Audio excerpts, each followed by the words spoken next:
कृष्णे गुणास्फितः। मैं आपको विश्वास दिलाता हूँ पिताश्री कि युद्ध भूमि में आपकी कमी शत्रु को अनुभव नहीं होगी। जब आप सुशर्मा का नाश करेंगे तो आपके पुत्र की शौर्य की कीर्ति आपका स्वागत करेगी।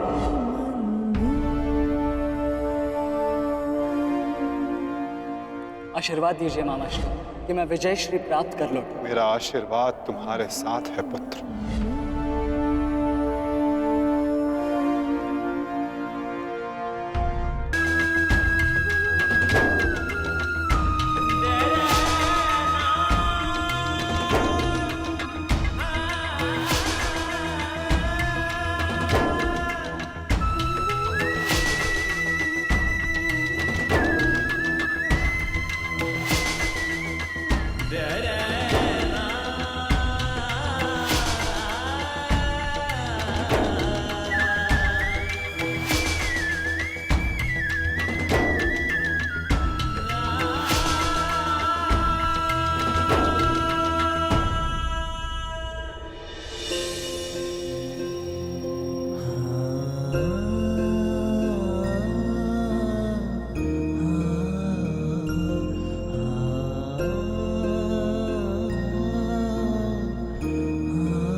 अभिमन्यु, पुत्र मैंने सुना कि किस प्रकार तुमने अभेद्य चक्रव्यूह को भेदा।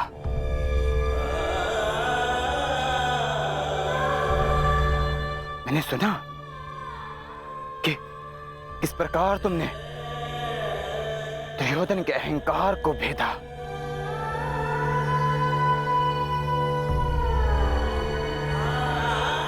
मैंने सुना कि किस प्रकार तुमने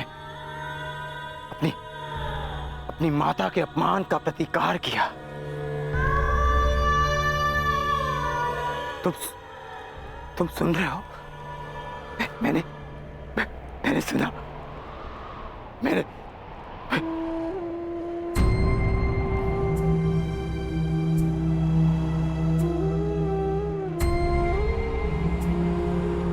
चक्रव्यूह को भेदने की कथा पूरी क्यों नहीं सुनाई?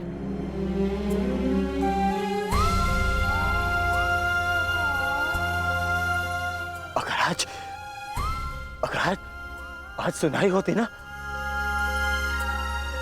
तो मेरा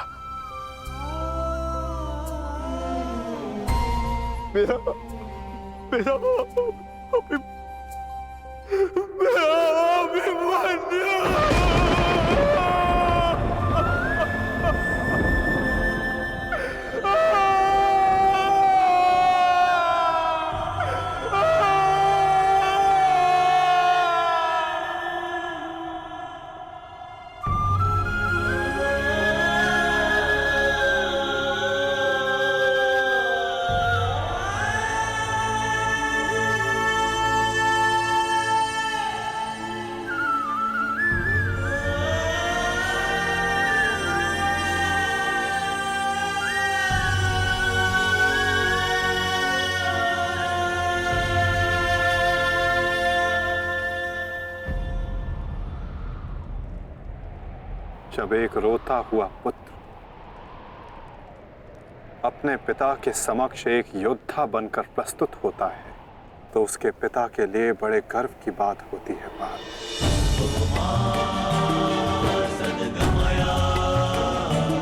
और जब एक योद्धा पिता अपने वीर पुत्र के समक्ष रोता है तो वो पुत्र के लिए बड़े अपमान की बात होती है।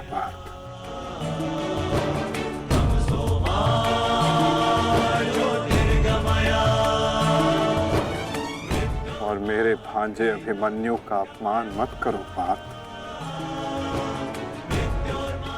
आज अभिमन्यु जो बन गया है वो कोई योद्धा नहीं बन पाता।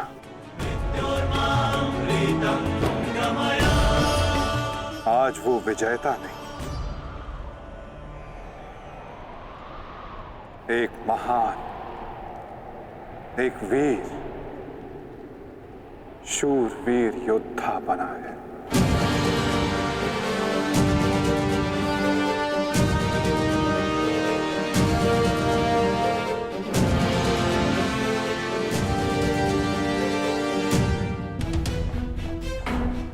इतना विलंब क्यों किया तुमने आने में? मैं कब से अपने पुत्र के समाचार की प्रतीक्षा कर रही हूँ। अब मौन क्यों खड़े हो, बताओगे भी?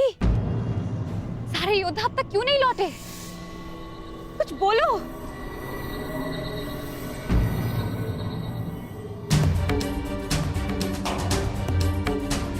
माताश्री,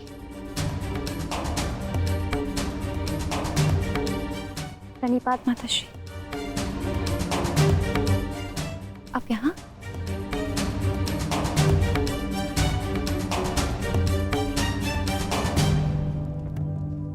देखिए माता, सारे योद्धा लौट आए और आर्य भी लौट आए।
वीरता की गाथा अपनी संतान को सुनाएंगे। योद्धा कभी अपना वचन नहीं तोड़ते। हम अभिमन्यु को तो नहीं ला पाए उत्तरा, परंतु उसकी ओर से एक संदेश लाए हैं। उत्तरा से कहना कि उसके पास मेरी संतान को सुनाने के लिए एक महान कथा है।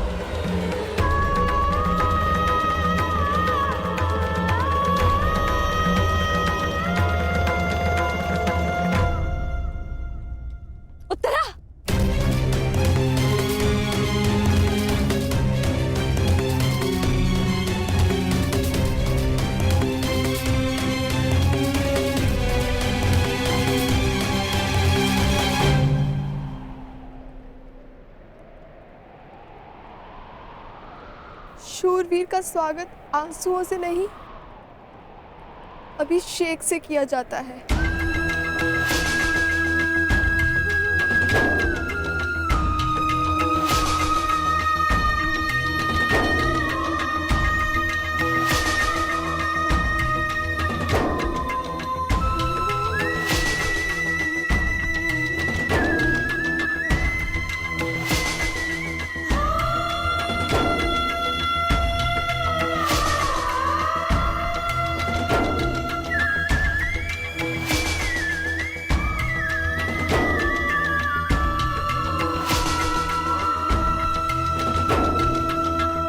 अंतिम यात्रा पे जा रहे हैं आर्य।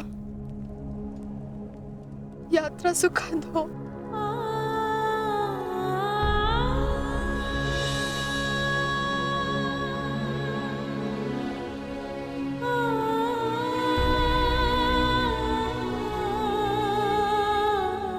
मेरी शुभकामनाएं हैं कि उस लोक में आपकी कीर्ति अक्षत हो।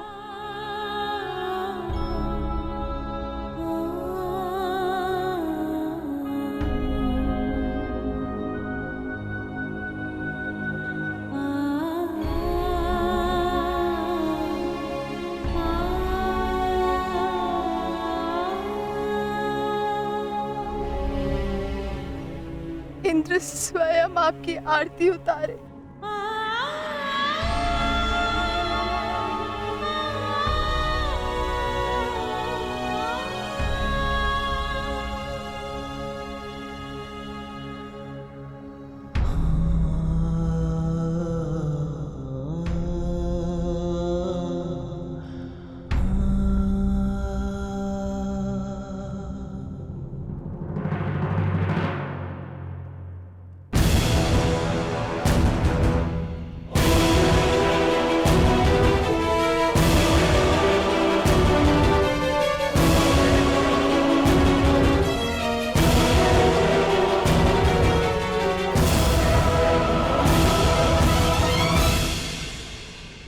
क्यों आए हो यहाँ?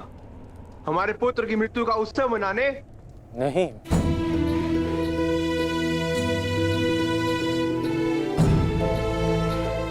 मैं एक वीर की वीर गति को श्रद्धांजलि देने आया हूँ।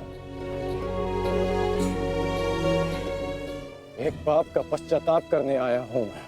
पश्चाताप नहीं, प्रतिघात होगा। कौरवों ने नियम भंग करके सीमा तोड़ी है और अब मैं इस महायुद्ध में बनाए हुए सारे नियम त्यागता हूं।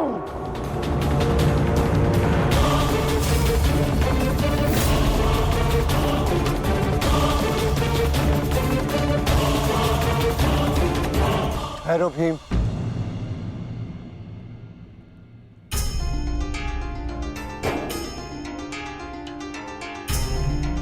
ये मत भूलो कि हम पांडव हैं, कौरव नहीं।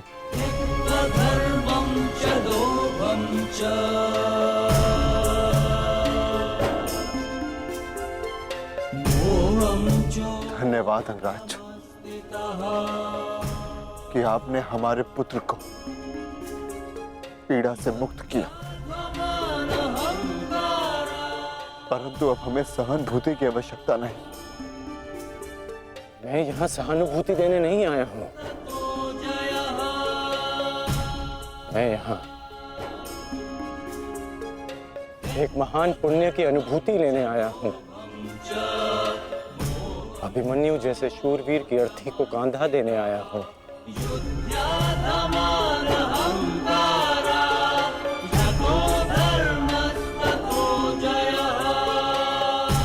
इस पुण्य से मुझे विरक्त मत कीजिए धर्मराज। ये युद्ध है युधिष्ठिर, और युद्ध में स्थिर रहना तुम्हारा धर्म है, तुम्हारे नाम का अर्थ है। अंगराज ने भी इस युद्ध में अपने पुत्र को खोया है। वो यहाँ अपना दुख बांटने आए हैं, अपनी पीड़ा काटने आए हैं। अंगराज को आने दो युधिष्ठिर। सरस्वतीं व्यासं ततो जयम् उदीरये।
च कृष्णे गुणास्फिताः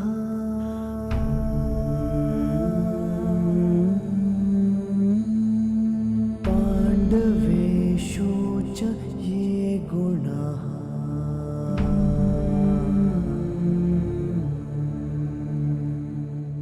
अभिमन्यु किलेकस्था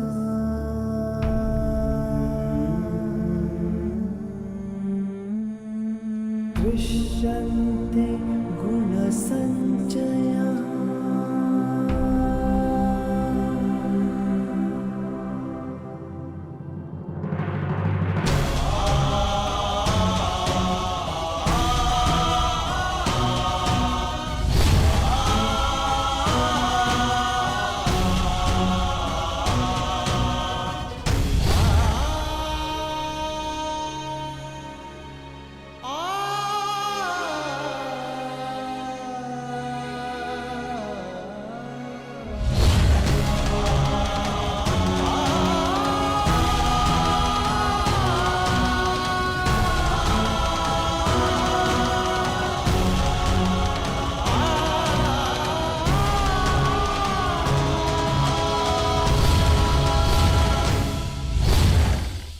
गुरुकुल की तीसरी पीढ़ी का नाश हुआ है महाराज।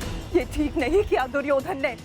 माना जो हुआ वो अनुचित था गांधारी, परंतु इन सब का कारण अभिमन्यु स्वयं ही था। यदि वो दुर्योधन का अपमान ना करता तो आज ऐसा कदाचित ना होता। नहीं स्वामी, मेरी आंखों पर पट्टी बंधी हुई है, परंतु हस्तिनापुर का जलता हुआ भविष्य मैं स्पष्ट देख सकती हूँ। ऐसा आभास हो रहा है मानो अभिमन्यु की चिता की जलती हुई अग्नि समुचे कौरव वंश को भस्म कर देगी।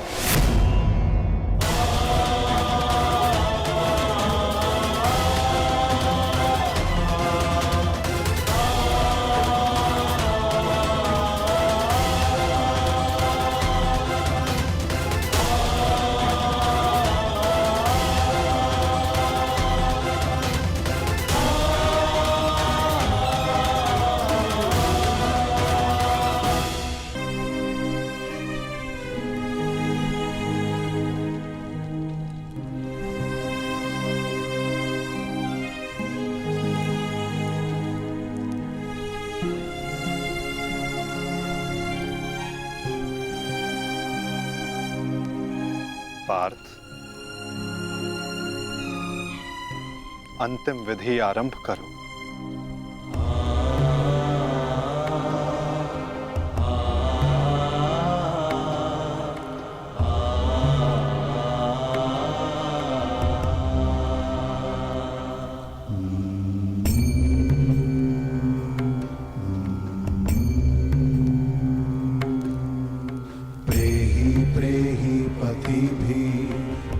सारथी, कैसे लड़ा था मेरा पुत्र? उत्तर दो। ऐसे जैसे अंधकार से सूर्य लड़ता है और पूर्ण रूप से उनका अंत कर देता है। एक अद्भुत तेज था आपके वीर पुत्र में और उनका सारथी होना मेरे लिए गर्व की बात है।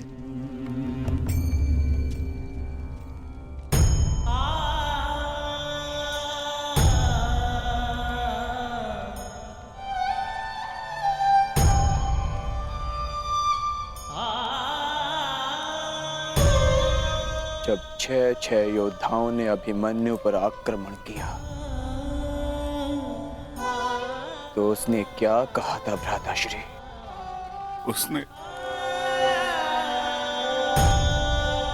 उसने कहा कि महान धनुर्धर अर्जुन के पुत्र और महानतम योद्धा वासुदेव कृष्ण के भांजे का स्वागत ऐसा ही होना चाहिए।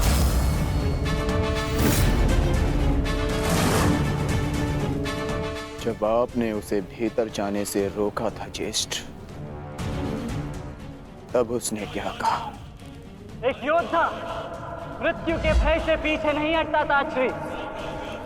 वो आगे बढ़कर मृत्यु का वरण करता है, और आज मृत्यु को भी अर्जुन पुत्र के बाणों का तेज सहना होगा।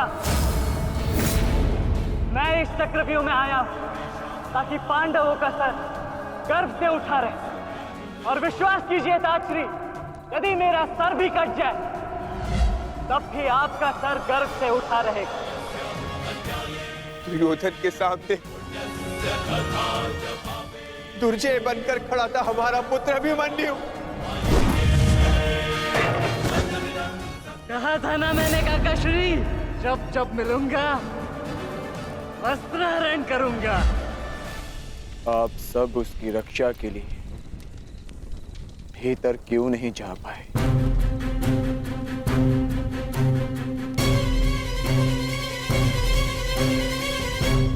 जयद्रथ के कारण, क्योंकि उसे वरदान था कि वो आज नहीं मरेगा। उसने हम में से किसी को अंदर भीतर नहीं जाने दिया, भी कारण अभिमन्यु की मृत्यु का।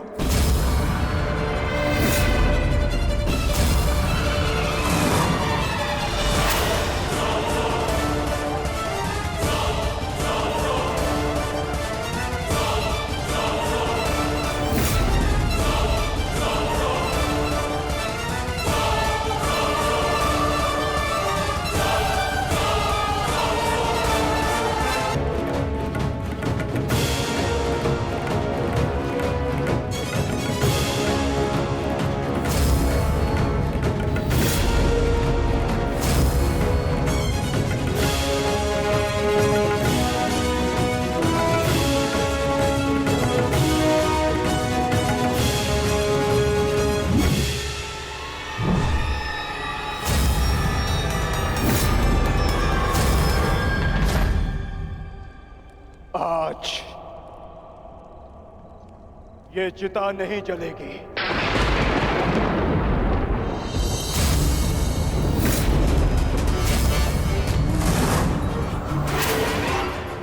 बल्कि कल 2 चिताएं जलेंगी।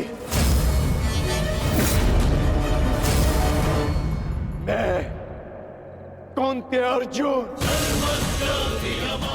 अपने अभिमन्यु के अंश की सौगंध लेता हूं कि कल सूर्यास्त होने से पूर्व मैं जयद्रथ का वध करूंगा।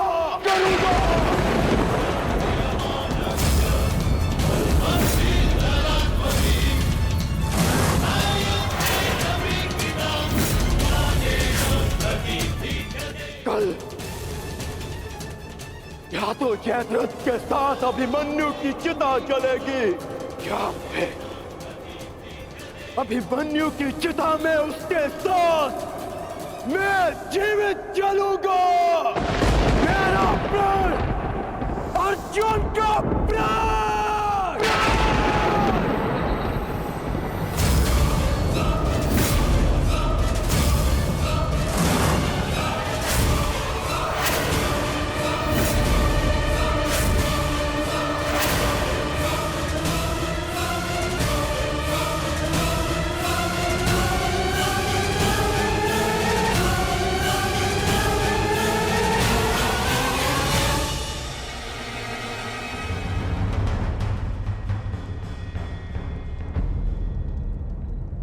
युद्ध की रणनीति किसी को बताई नहीं जाती अंगराज, परंतु मैं बता रहा हूं। मेरी ओर से यह संदेश कौरवों तक पहुंचा देना। छिपा सकते हैं तो छिपा ले जयद्रथ को, क्योंकि कल मैं उसे पाताल से भी ढूंढ निकालूंगा और सूर्यास्त होने से पूर्व मैं उसका सर धड़ से अलग कर दूंगा। ये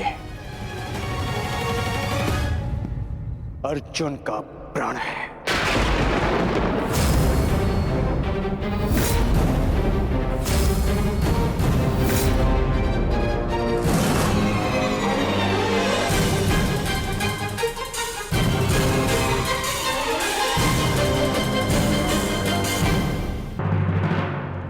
चिंता का विषय है युवराज। ये एक योद्धा की ललकार नहीं, एक पिता का प्रतिकार है। अर्जुन ने अपने पुत्र के शव के समक्ष प्रतिज्ञा ली है, और यदि अर्जुन ने प्रतिज्ञा ली है तो उसे पूर्ण करने का संपूर्ण प्रयास करेगा वो। बस आचार्य द्रोण, बस। पितामही की भांति आपको अवसर चाहिए होता है हमारे शत्रुओं की प्रशंसा करने का। आपको हम कौरवों से अधिक उस अर्जुन की प्रतिज्ञा पर विश्वास है, किंतु आप भूल रहे हैं कि किस प्रकार अपने भ्राता के पुत्र के प्राणों की भीख मांग रहे थे वो पांडु पुत्र। आज पुत्र यमलोक गया है और कल पिता जाएगा, और इसे आप सुनिश्चित करेंगे क्योंकि आप कौरवों के सेनापति हैं। दुशासन,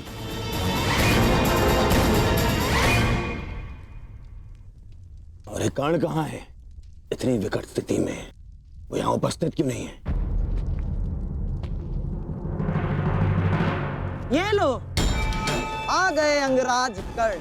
हाँ, कदाचित शत्रु के शव को श्रद्धांजलि देकर आ रहे, या फिर उस अर्जुन का कोई संदेश पहुंचाने आए हैं। देकर आ गए उन पांडवों को सहानुभूति। मैं शत्रु को सहानुभूति देने नहीं, एक वीर की वीरगति को श्रद्धांजलि देने गया था।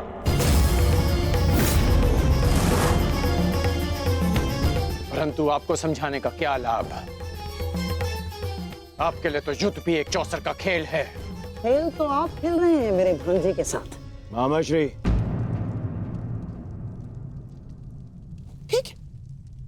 ठीक है दुर्योधन, यदि तुम कहते हो तो मैं अंगराज पर किया गया संदेह वापस लेता हूं, बस। परंतु ये निश्चित है कि कल यदि अर्जुन जयद्रथ का वध करने में सफल हो गया अंगराज, तो इस जयद्रथ के साथ साथ आपके स्वप्न की भी मृत्यु हो जाएगी। स्वयं को संसार का सर्वश्रेष्ठ धनुर्धर सिद्ध करने के लिए अंगराज आपको पुनः जन्म लेना होगा। विश्व के सर्वश्रेष्ठ योद्धा की उपाधि ना मुझे मिलेगी और ना ही अर्जुन को। वो सम्मान अभिमन्यु को जाता है। आपके छल के कारण मेरे पास केवल अनीतिकर योद्धा की उपाधि शेष है। जिस भांति अभिमन्यु को घेर कर मारा गया, ना वो युद्ध के नियमों के अनुकूल था और ना ही एक योद्धा की प्रतिष्ठा के। मैंने तुम्हारा साथ देने का वचन दिया था, अन्याय करने का नहीं। न्याय और अन्याय ये सब विजय का खेल है अंगराज कर्ण। जो जीता वो न्यायी और जो हारा वो अन्यायी, क्योंकि इतिहास जीतने वाले लिखते हैं, हारने वाले नहीं। यदि ऐसा है तो मुझे इस इतिहास में कोई स्थान नहीं चाहिए।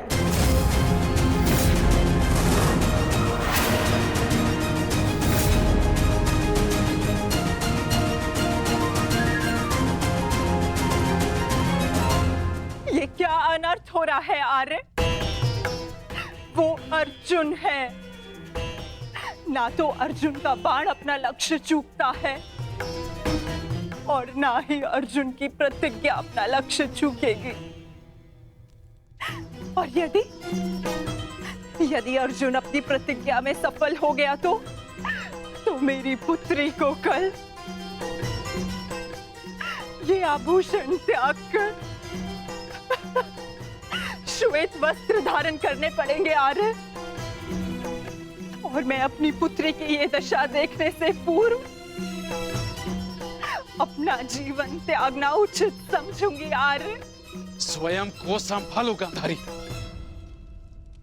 प्रतिज्ञा लेना और प्रतिज्ञा पूर्ण करना दोनों भिन्न बातें हैं। हमारे पक्ष में गुरु द्रोण है, कर्ण है, अश्वत्थामा है, पुत्र दुर्योधन स्वयं है। पर विश्वास करो गांधारी, तुम्हारी पुत्री के सुहाग पर कोई आंच नहीं आएगी। कल मेरी बहन दुशाला के सुहाग की रक्षा करना ही हमारी कल की रणनीति होगी। कल हमें जयद्रथ को युद्ध क्षेत्र से दूर रखना है। ना रहेगा बांस, ना बजेगी बांसुरी। संध्या होने तक अर्जुन जयद्रथ को खोज नहीं पाएगा और फिर स्वयं ही आत्मदाह कर लेगा। तो फिर ये तेरा सभा समाप्त।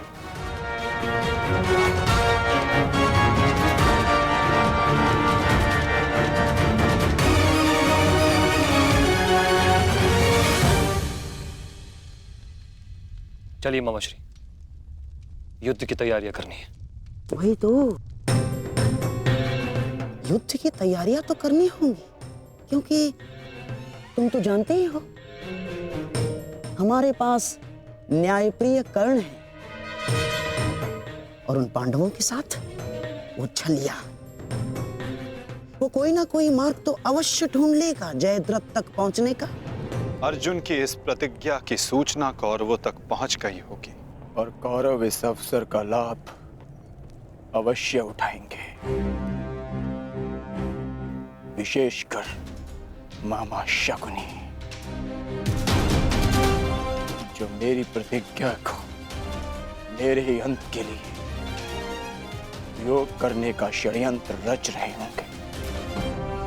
सुनो, ये गांधार का सबसे तीव्रगामी अश्व है और स्मरण रहे, ये संदेश अपने स्थान तक अपने समय से पहुंचाना अति आवश्यक है। यदि ये संदेश अपने समय से नहीं पहुंचा तो समय से पूर्व तुम अवश्य यमराज तक पहुंच जाओगे। समझ गए?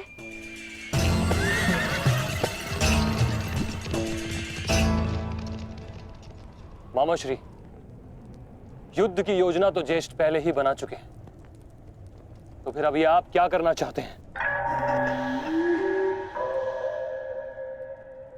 बुद्धि का हाथ कब थामोगे दुशासन? हैं? देखो, कच्ची योजना कच्चे घड़े के भांति होती है। कब पानी फिर जाए कुछ कहा नहीं जा सकता। उस जयद्रथ को केवल युद्ध से दूर छुपाना पर्याप्त नहीं होगा, क्योंकि मैं जानता हूं उस छलिए कृष्ण को मैं भली भांति जानता हूं। वो इस समय कुछ ना कुछ चक्र अवश्य कर रहा होगा। इसीलिए मैं ये सुनिश्चित कर लेना चाहता हूं कि कल युद्ध में जयद्रथ का वध हो या ना हो,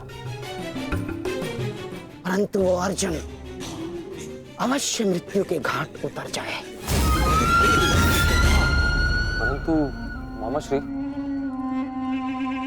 मैं कुछ समझा नहीं। तुम समझने का प्रयास भी मत करो। जब मेरे शब्दों के बाण तुम्हारे मस्तिष्क को भेदेंगे तब तुम अपने आप सब कुछ समझ जाओगे।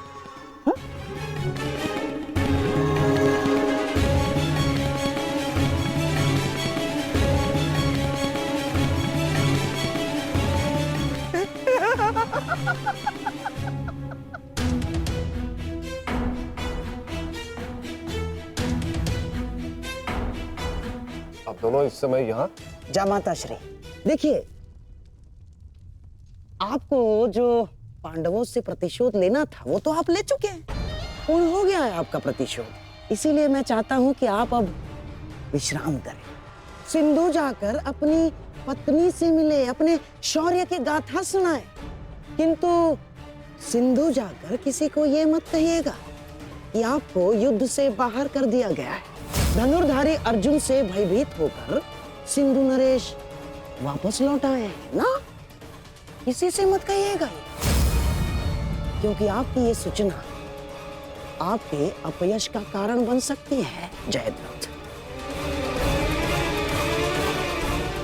नहीं मामाश्री, अपयश से श्रेष्ठ कर तो मृत्यु है। किसने कहा कि मैं सिंधु लौट रहा हूं? और आप ऐसे की बात कर रहे हैं? एक क्षत्रिय युद्ध भूमि से विजय पाकर घर लौटता है या फिर वीर गति पाकर? जानता हूँ जामाता श्री, परंतु एक क्षत्रिय तभी मर जाता है जिस दिन उसका यश मर जाए। परंतु आपका दुर्भाग्य है जामाता श्री, ना आप विजय श्री देख पाएंगे और ना ही वीर गति का स्वाद चख पाएंगे, क्योंकि आप यहाँ रुकेंगे तो निसंदेह अर्जुन का सामना तो कर ही नहीं पाएंगे। कौन कौन कहता है कि मैं उस अर्जुन से भयभीत हूं? नहीं डरता मैं अर्जुन से। स्नान करने का समय हो गया है, सब तैयार है? नहीं दुर्योधन, मैं कहीं नहीं जाऊंगा। अर्जुन से भयभीत होकर मैं अपने यश का त्याग नहीं कर सकता हूं। एक क्षत्रिय तभी मर जाता है जब उसका यश मर जाता है। मैं ये युद्ध भूमि छोड़कर नहीं जाऊंगा।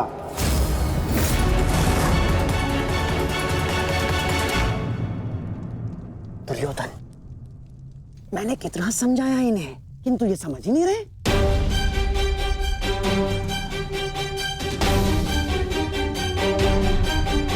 समझने का प्रयास करो जयद्रथ। मेरी बहन दुशाला मेरे लिए बहुत प्रिय है। यदि अर्जुन अपनी शपथ पूर्ण करने में सफल हो गया तो अनर्थ हो जाएगा। उसका उपाय मैंने कर लिया है दुर्योधन।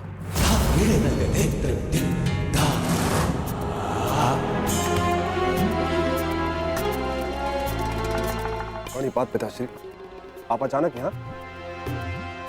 प्रणिपात महाराज वृद्ध क्षत्र। जामाता श्री, आपके पिताश्री को मैंने ही निमंत्रित किया है।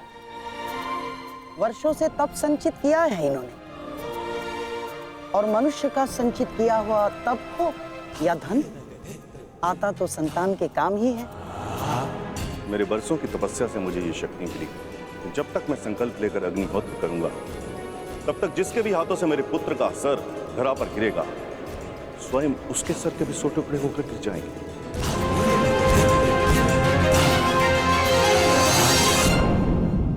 से मेरे पुत्र का सर धरा पर गिरेगा, स्वयं उसके सर के भी 100 टुकड़े होकर गिर जाएंगे।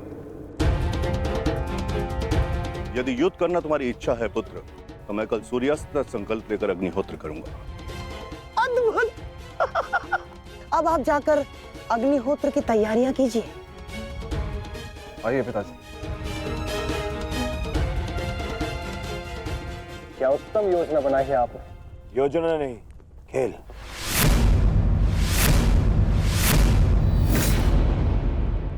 अब क्या नया खेल खेला है आपने? अब खेल तो अर्जुन के प्राणों के साथ खेला जाएगा मेरे होने वाले सम्राट। यदि कल संध्या तक अर्जुन जयद्रथ का वध नहीं कर पाया तो स्वयं ही आत्मदाह कर बैठेगा, और यदि उसने जयद्रथ का शीश धड़ से अलग कर भी दिया तो वृद्ध क्षत्र के तप के बल से उसके सर के 100 टुकड़े हो जाएंगे मेरे होने वाले सम्राट। नहीं मामा जी, आपकी ये योजना मुझे स्वीकार नहीं। मैं किसी भी परिस्थिति में जयद्रथ के प्राणों को संकट में नहीं डाल सकता। कल यदि जयद्रथ युद्ध में उतरेगा तो केवल मेरे निश्चिंत हो जाने पर, और मेरी इस समस्या का कोई निराकरण कर सकता है तो केवल मित्रकर्ण है।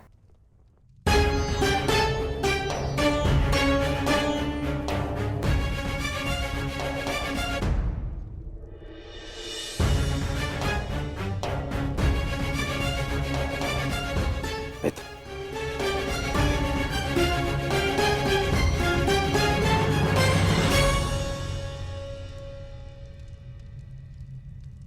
जो हुआ उसे क्षमा नहीं किया जा सकता, परंतु उसे बदला भी नहीं जा सकता। कभी कभी युद्ध में योद्धा अपनी भावनाओं में बह जाता है, परंतु मैं क्षमा प्रार्थी नहीं हूं।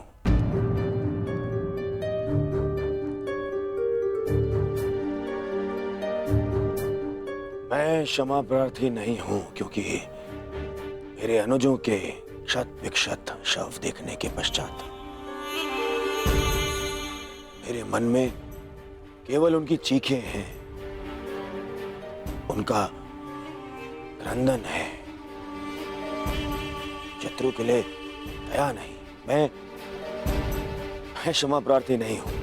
मैं क्षमा प्रार्थी नहीं हूं क्योंकि भाग्य ने उस क्षण के लिए मुझसे क्षमा नहीं मांगी जब उसने मेरे पिता को अंधा कर देने की नियति बना दी। मैं क्षमा प्रार्थी नहीं हूं क्योंकि उस द्रौपदी की कुटिल हंसी आज भी मेरे कानों में सुनाई देती है।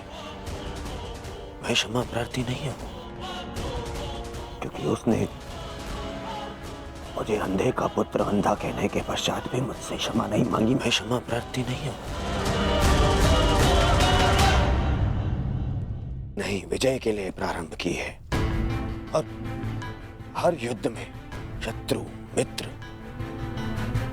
अपना कुछ ना कुछ होता ही है। मित्र, मैं अपने आप को मेरा अपराध सिद्ध करने के लिए नहीं आया हूं। नहीं, मैं बस इतना कहने आया हूं कि मैं अभी भी नहीं रुकूंगा। अंत तक युद्ध करूंगा, अंत तक।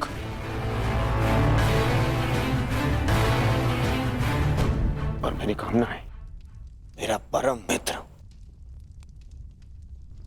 इस युद्ध में मेरा साथ दे।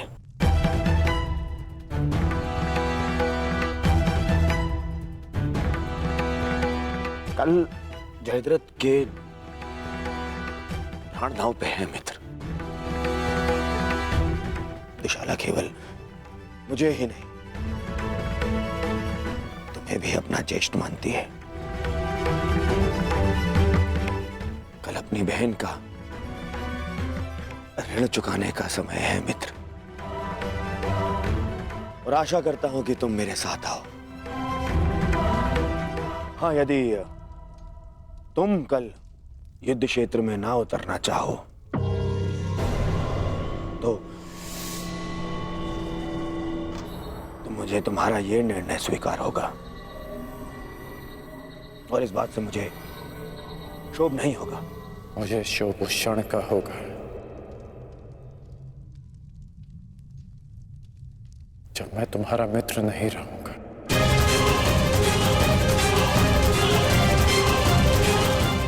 मैं नहीं जानता कि कल युद्ध भूमि में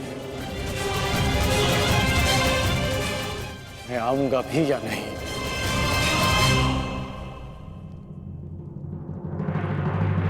मैं फिर भी तुम्हारी प्रतीक्षा करूंगा।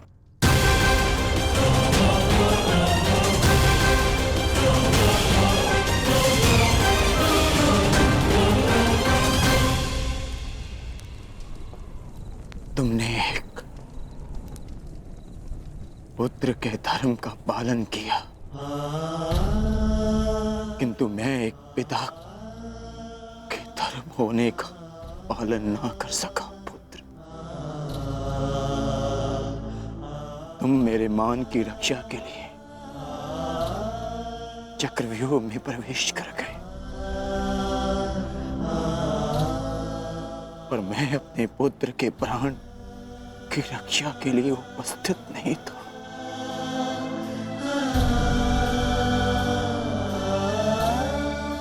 किंतु एक योद्धा का पिता अपना कर्तव्य अवश्य पूर्ण करेगा। तुम्हारे साथ हुए अन्याय का प्रतिशोध मैं अवश्य लूंगा अभिमन्यु। हम तुम्हारी प्रतीक्षा करेंगे अर्जुन। आओ आओ कौन्तेय, आओ। तुम्हारी मृत्यु तुम्हारी प्रतीक्षा कर रही है। या तो तुम अपनी ही प्रतिज्ञा का आखेट बनोगे, या फिर वृद्ध क्षत्र के तप का लक्ष्य। या तो आज सूर्यास्त के साथ अर्जुन गर्व सहित तुम्हें दूसरे लोग विदा करेगा, या फिर तुम्हारे साथ महाराज सह्याद्री बनेगा।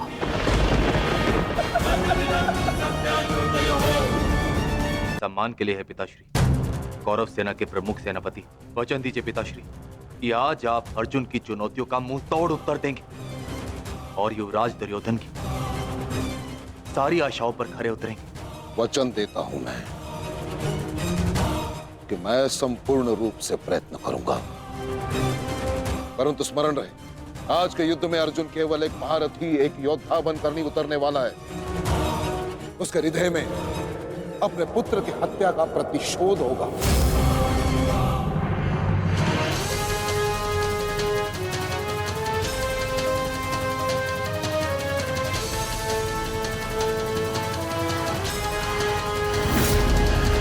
उसके बाणों की धार और अधिक पैनी होगी। उसके हर वार में अतिरिक्त बल होगा।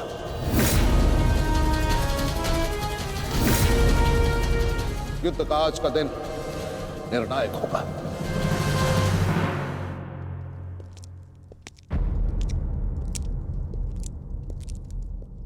प्रतीत होता है गढ़ आ गया। इतने सब कुछ हो जाने के पश्चात भी ये मूर्ख दुर्योधन उस गण की प्रतीक्षा क्यों करता रहता है, समझ में नहीं आता।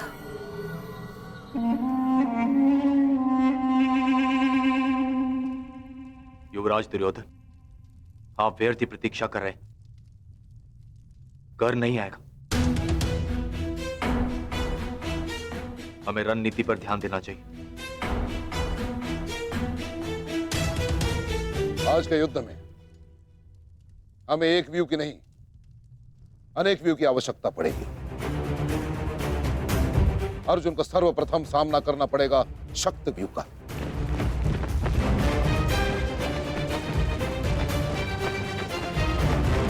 जिसकी अगुवाई करेंगे दुशासन और अश्वत्थामा, और शक्त व्यू के ठीक पीछे सुचिंग मुख व्यू होगा।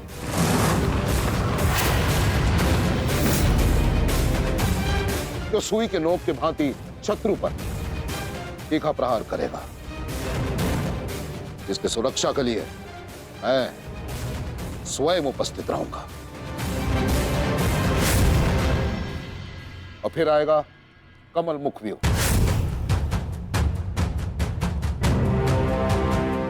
और कमल व्यू के मध्य होंगे जयद्रथ, और वहां युवराज सक्षम धनुर्धरियों के साथ उपस्थित होंगे। तो जिनकी सहायता करेंगे महाराज शैल्य। युद्ध का 14वां दिन।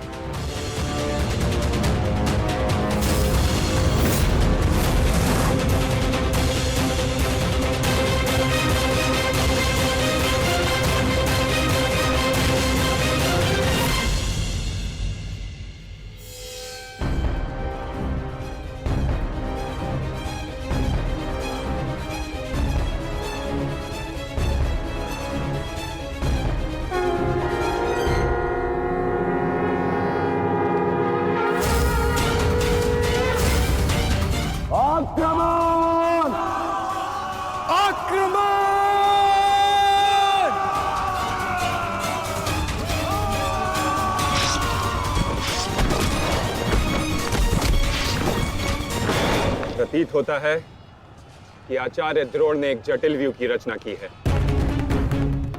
और अवश्य ही जयद्रथ को इस व्यू की सबसे अंतिम रेखा में रखा गया होगा, ताकि हमारे पहुंचने से पहले ही सूर्यास्त हो जाए।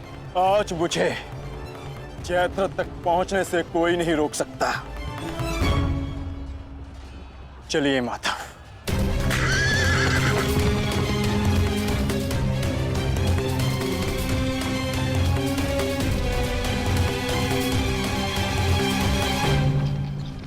आओ अर्जुन आओ।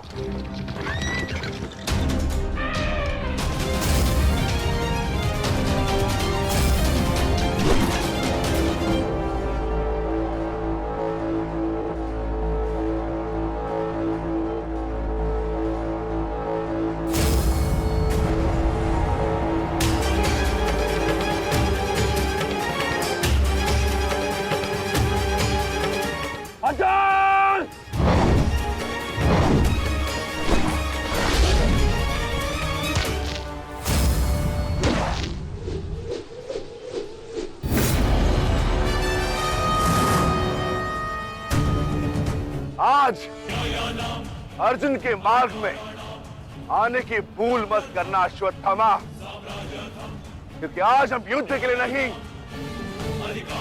प्रतिशोध के लिए आ रहे हैं।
राजकुमार अर्जुन के वेग को आज कोई नहीं रोक पा रहा है महाराज।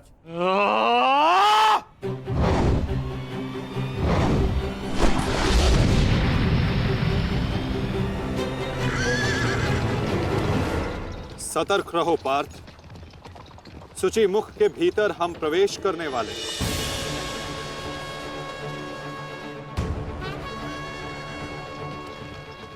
आक्रमण!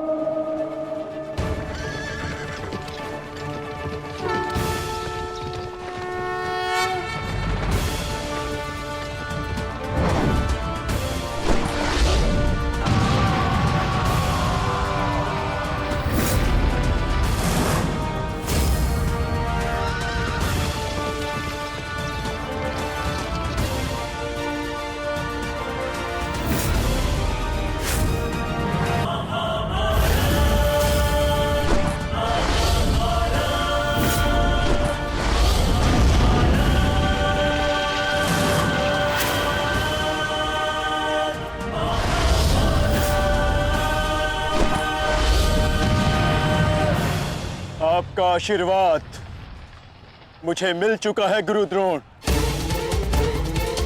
अब आप हट जाइए। ये एक नई शिष्य की विनती नहीं, व्यथित पिता की चेतावनी है। हट जाइए मेरे मार्ग से आचार्य द्रोण। एक पिता के हृदय के पीड़ा से भली भांति परिचित हूं मैं अर्जुन। इसी कारण गुरु हत्या का पाप तुम पर कदापि नहीं लगेगा। स्मरण रहे, इस समय तुम्हारे समक्ष तुम्हारे गुरु नहीं, विपक्ष सेना के सेनापति द्रोण खड़े हैं। धार करो।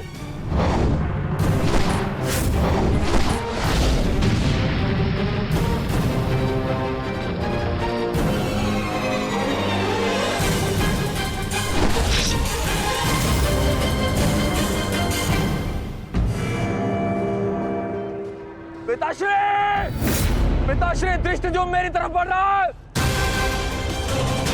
चिंता मत करो, आ रहा हूं मैं।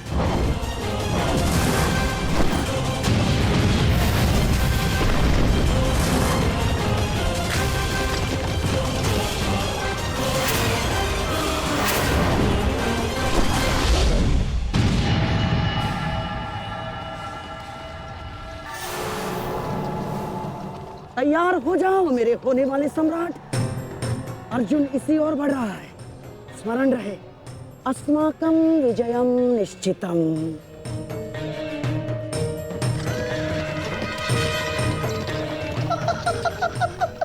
आ जाओ अर्जुन, मैं तुम्हारी ही प्रतीक्षा कर रहा हूँ। तुम आज अपनी मृत्यु के समीप आ रहे हो। हे ईश्वर, आचार्य द्रोण भी अर्जुन को रोक नहीं पाए। बाधाएं अभी समाप्त नहीं हुई हैं महाराज। राजकुमार अर्जुन के समक्ष महाराज शल्य खड़े हैं। क्या युद्ध आरंभ हुआ शल्य और अर्जुन के मध्य? युद्ध आरंभ होने से पहले ही समाप्त हो गया महाराज।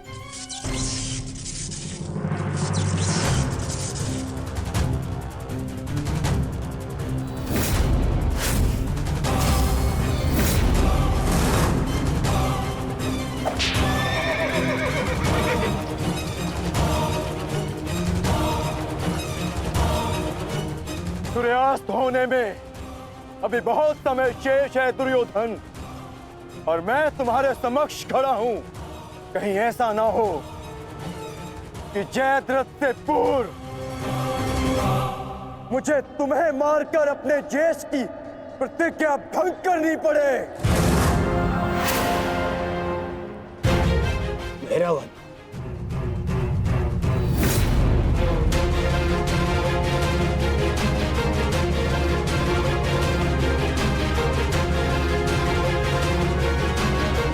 नहीं अर्जुन, आज भीम की नहीं